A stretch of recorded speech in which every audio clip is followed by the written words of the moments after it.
Marit Stiles, thank you so much for the opportunity, for your time. The first question I want to ask you is regarding the last provincial election.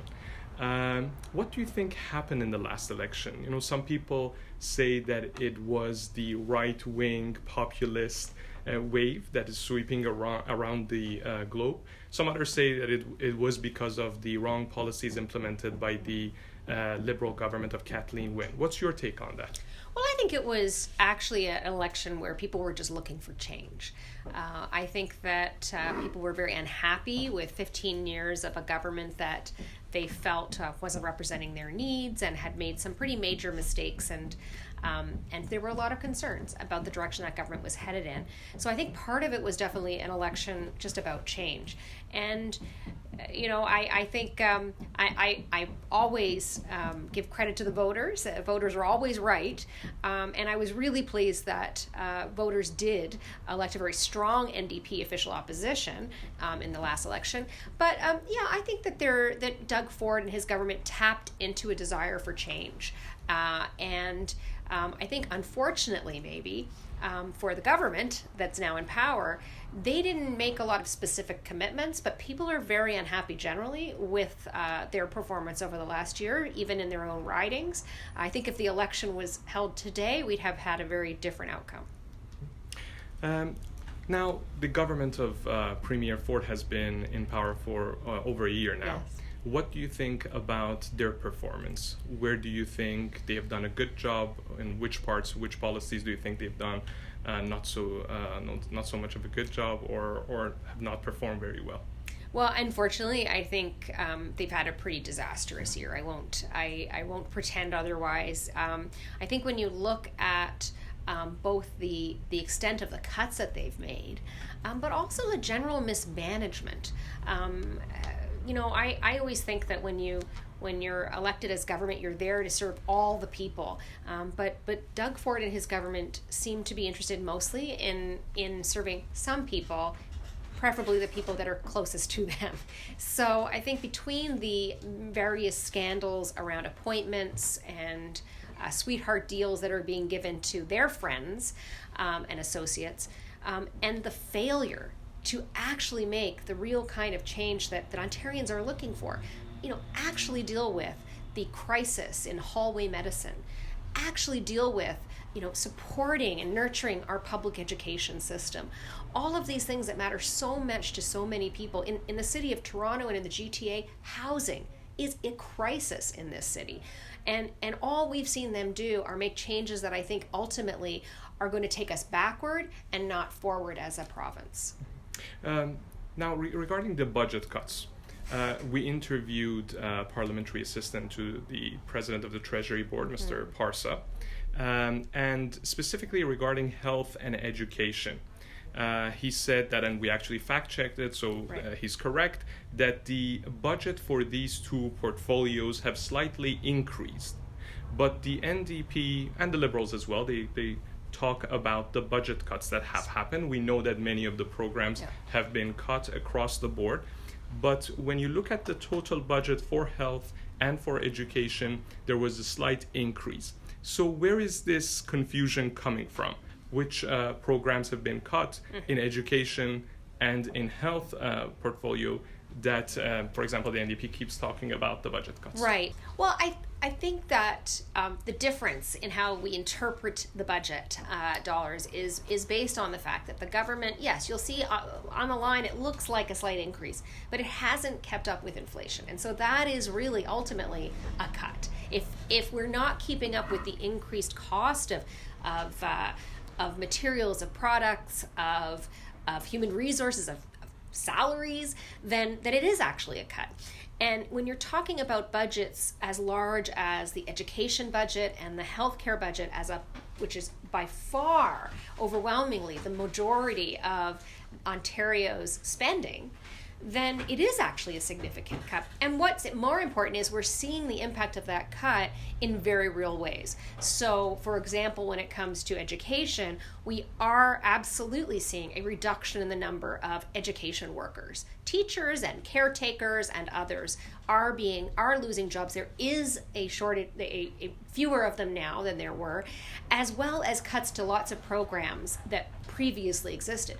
So, are they on the paper? Does it look like it's about the same? Yes, but it's actually a significant cut in healthcare, in education, and more importantly, and I think is it's also about a shift in priorities, right? Which is, yes, you could barely keep up, but if you're barely keeping up, that's not good enough anyways. The system wasn't working. We were having problems, especially in healthcare, under the Kathleen Wynne Liberals. We've had problems in healthcare with increasing numbers of people being treated in hallways. Why is that happening? We know that it's because we are not investing in the community care, in the home care, in the long-term care, and in, frankly, the people that provide the care. And if we're not doing that, then we're missing an important opportunity to improve healthcare in this province.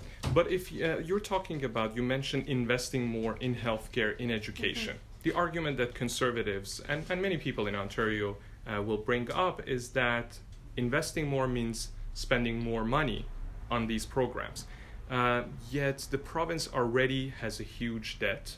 The Conservatives, the PC government promised during the campaign that they're going to have a balanced budget. Yes. They weren't able to achieve that.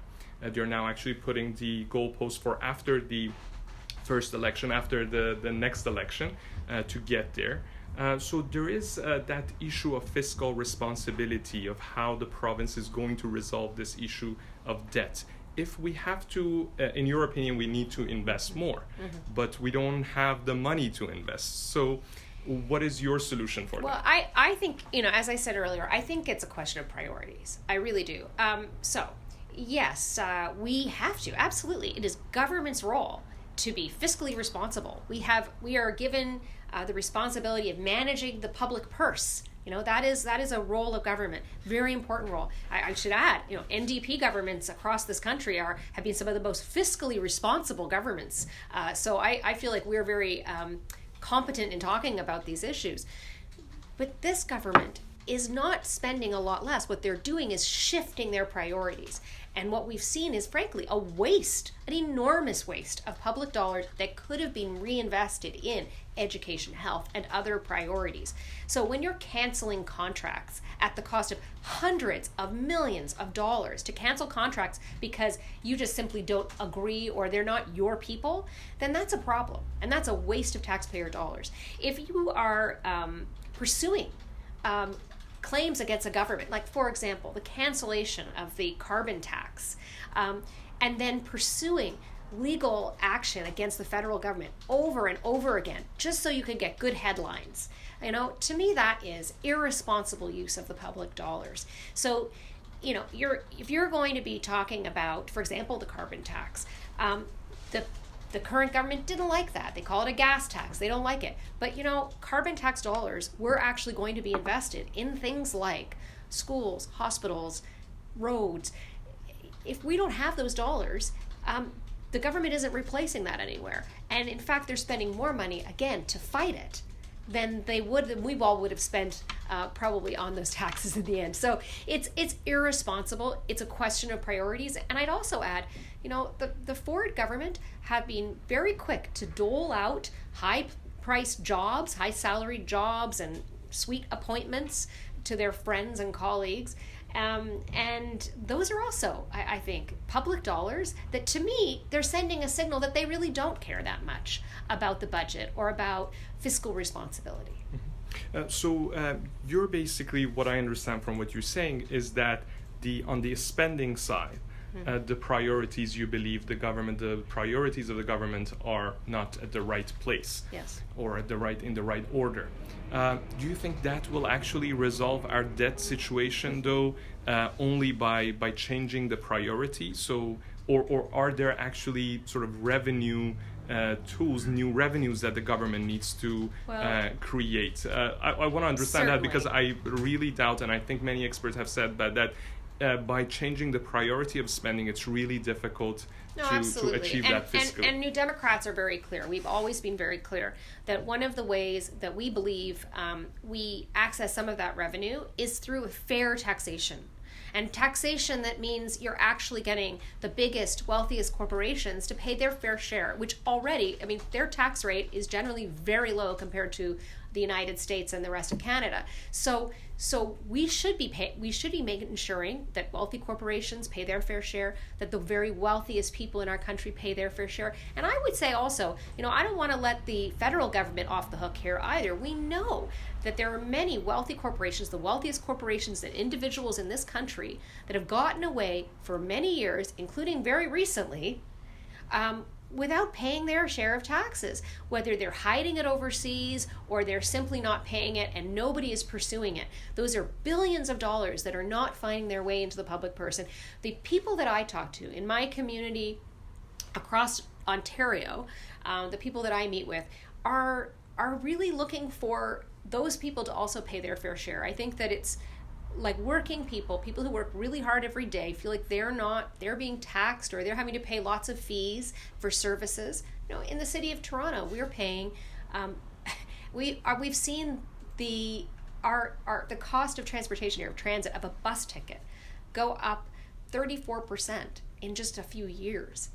We're paying the cost of that. We want to make sure that everyone is paying their fair share according to what they can afford. You mentioned taxation. Yes.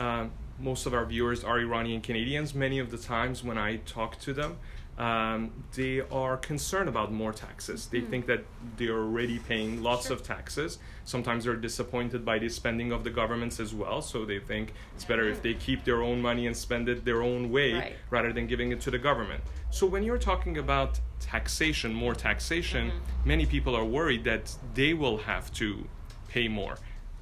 Who are the people, or even in terms of businesses, which companies are the ones that a potential NDP government, for example, is going to tax more and is going to ask for more money? Is it the small businesses that have to pay more taxes? Is it the people with average income? Who are these people that you want them to pay more? Absolutely. And I mean, I was meeting yesterday with a group of seniors in my community who come from various backgrounds, and we had a really interesting conversation about property taxes, because people in a lot of our communities in Toronto, for example, have seen their property taxes go through the roof, and they're really feeling it, especially seniors, people who've lived in communities for a long time, didn't pay a lot for their houses many years ago and are now having these enormous property taxes that they have to deal with. And, we need to make sure that the system works more fairly. So what I mean is we should be looking at that top 1% of Canadians, of Ontarians, who What's really... their income level? What is the income level you're talking about? Is there a number? I think that what we should be looking at is the very wealthiest people. And I also want to just say, a lot of this is also about making sure that the very wealthiest corporations, the Loblaws, right, that they're actually paying their fair share. They make a lot of money from government, right? We give companies really fantastic incentives, and we should be looking to boost our economy. Those are our employers, but we also need to make sure that they're contributing as well in other ways to the kinds of services that our communities provide that make it a great place to live and run a business. And I think when it comes to small businesses, we've seen small businesses, and which are really the engine of our economy, are the small businesses. We've seen them paying a much higher price relatively than some of those very profitable big corporations that are buying up everything. And I'd like to see those big, very wealthy corporations pay their fair share. Having said that, I think your point is excellent. If we are not, for most people out there, if you're not seeing your tax dollars being spent in a transparent and an accountable way, then who wants to be a part of this, right? And this government, I think, when you look at the appointments process, I sit on the committee that is supposed to review all of the public appointments that are being made. And the government refuses to have their appointees appear before that committee. So we have no way, the people of Ontario have no way of seeing, who those people are, what they're earning, what they're going to do with that, and why are they being appointed to these important positions. That requires transparency and accountability. That is the role of government. And unless they're actually doing that, then I think people have every reason to worry about how their tax dollars are being spent.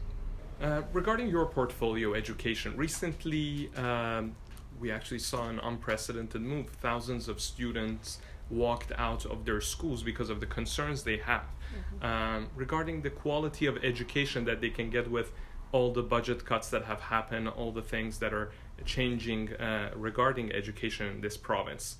What do you think the problem is? How do you think we have to solve it? How do you think we can address the concerns of the students? What are these concerns and how do you think we can address them actually? Right. Well, the student protests, first of all, I have to say, I think we've never seen anything like that in Ontario. We've seen in the past, in the Mike Harris years, in previous Conservative governments and Liberal governments, we've seen protests. But I think the fact that the students themselves chose to walk out of school, chose to protest, and they were very clear about what they were protesting, is very significant. And I think that the government felt that, because those young people that are protesting today are the voters of tomorrow. Many will be voting in 3 years. So what they were protesting, certainly in this last round of walkouts, was cuts to education. And as I said earlier, we are in fact seeing less money, less dollars going to our school boards from the provincial government. And we're also seeing the elimination of certain programs that were previously funded that will impact students and families very directly. So I'll give you a few examples. One of the things that we've seen happen is a increase in the class size average for grades 4 till grade 12. So it'll affect mostly middle and high school students. And the government's playing a bit of a game here, in my opinion, with the language on this. Because when you say averages, it's average class size across an entire school board. And so what is going to end up happening is, and we already know this is happening, class sizes will increase to usually more like 38 to 40 students in a class. But the impact of this is, yes, the loss of teachers, the loss of other education workers, and most importantly, probably the loss of courses. So where the government says, we're going to increase opportunities for students to learn science, technology, math, the truth is that those are exactly the courses that we're seeing canceled across Ontario. So students going into high school are going to have fewer options and opportunities, and in some cases they will also lose courses that they need to get into post-secondary programs. So we're very concerned about that. Students understand what this means for their future. They're very unhappy. So that's what's happening. And I want to say as well, in Ontario, we actually have an excellent publicly funded education system. It is, in fact, among the best in the world. Under the previous Liberal government, we saw some investments, some positive change, but we also saw some continuing issues. We have not properly funded education in this province. And I don't just mean we haven't funded it enough, we haven't actually funded it in the right places and in the right ways for a couple of generations now. We need to fix that. And I think what this government's doing is going to send us back in the other direction. It's limiting choices and opportunities for students. It's limiting support for students in the classroom and outside the classroom. And I think that we are just beginning to see what the impact will be. Regarding immigration in the province of Ontario, many of the Iranian Canadians, and I'm sure that this is the same for many of the different diverse immigrant communities in Ontario, when they move to this province, when they enter Canada and they come to Ontario, especially people, one of the problems that we see is foreign trained professionals. People who come here with their professional degrees, many of the times they are actually getting their permanent residency application approved based on the degrees that they have, but they move to this province, they cannot get their degrees accredited and qualified, and then they face difficulties integrating in the job market and finding the right job that they got the education for, that they have the degrees for. What do you think the province can do to resolve this situation? Well, first of all, I'd say it's an issue that I hear about a lot as a member of Provincial Parliament. In my office here, we get a lot of people coming in concerned about this very issue. So, of course, we know it confronts many people that come from all over the world to our province. And of course, also people who are coming and choosing to come to Canada and come to Ontario because they want to create better opportunities for their children, for their families, and for themselves. And so to have that door shut is depressing and it's unfair. And I think that the previous government, we've seen several governments say they were going to tackle this issue, but fail to do so. We need to streamline that process, and we have to be clear. We have to work within the confines of the professions themselves and their requirements for accreditation, but we need to make it easier so that we can get those people out working in the economy and doing what they have been trained to do. I think of people like, medical technician I met who cannot become accredited here, wants to be working, will go anywhere in the province actually to do that work, and would be happy to move to another city, and doors are shutting because communities, say in Northern Ontario, who desperately need somebody with her expertise, can't find anyone, and she's sitting here with that expertise and unable to get the accreditation. Something is not working, and the process itself needs to be streamlined. We need to work with the post-secondary institutions here to make sure that it's easier for everyone. Mm-hmm. Is this something that the NDP has been talking about, though? Yes. Is it something that the NDP will talk about it more? Because we haven't heard, one of the problems we hear from the foreign trained professionals themselves is that the problem is with the professional associations, with the colleges of, for example, the College of Dentists, the College of Physicians, etc. Is the NDP going to talk about this? Have they talked about it? Yeah, before? Certainly. I feel like in the last year under the Ford government, this is one of the issues that has really flown under the radar and not been given the attention it deserves. In previous years, there was more conversation about it, and I think the NDP in particular, some of our MPPs pushed very hard on this issue for fast movement. But you're absolutely right. It isn't just about government coming down and saying this is how it will be. There's important work that needs to happen there with those associations. But I have to say, it is leadership from government that's required here. Government needs to say, we need to change this. How are we going to make it happen? And I think where there have been attempts made in the past to try to streamline the process, it's failed. Let's not make those same mistakes again. Let's learn from those mistakes and rebuild a system that will actually, for once and for all, take those foreign trained professionals into the workplace, doing what they're trained to do faster. My last question, in 2-3 months, you'll go back to the legislature. Yes. What is NDP's plan? First of all, during the summer, explain for us a bit, what's the work of a member of Provincial Parliament during the summertime? Are you off? Are you on holiday? I was joking that I meet people all the time in my neighborhood here in front of my office who will say, "How's your vacation going?" And I think, well, it's not really a vacation. While I'm a little unhappy that the government is not coming back, bringing the legislature back until after the federal election, which is the end of October, this is going to be one of the longest breaks in many years that the legislature's had. So there's things that we can't do that we should be doing right now. But in the meantime, MPPs should be, and I know will be, many of us in our communities, connecting with our constituents and working on the issues that they care about.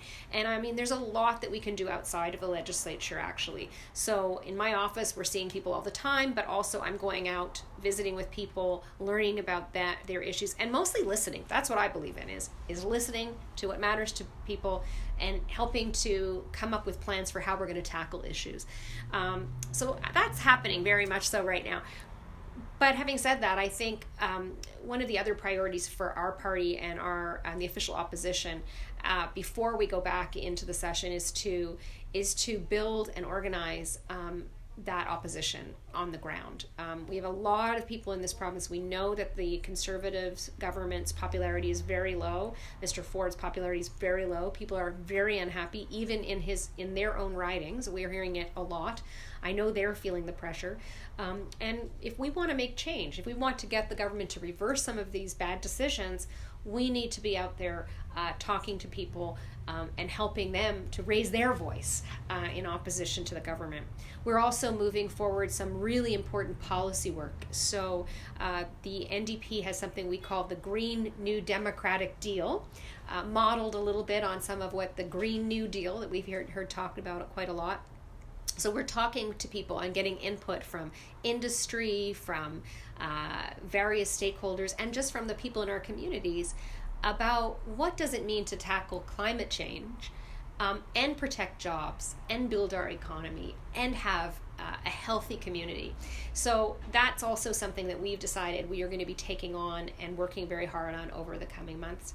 When the legislature resumes at the end of October, we'll be right back in there, not just opposing, although I think we will be continuing to push back against the government's policies and approach to things, but we're also going to be coming in with our own ideas, our own policy suggestions, because we need to keep moving things forward.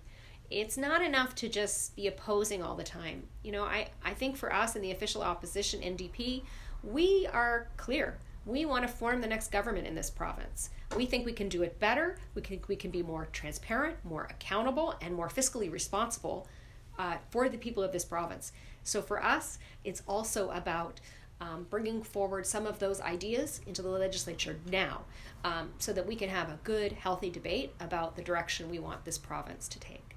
Ms. Stiles, thank you so much for your time. Thank you. Real pleasure. Thank you. Thank you.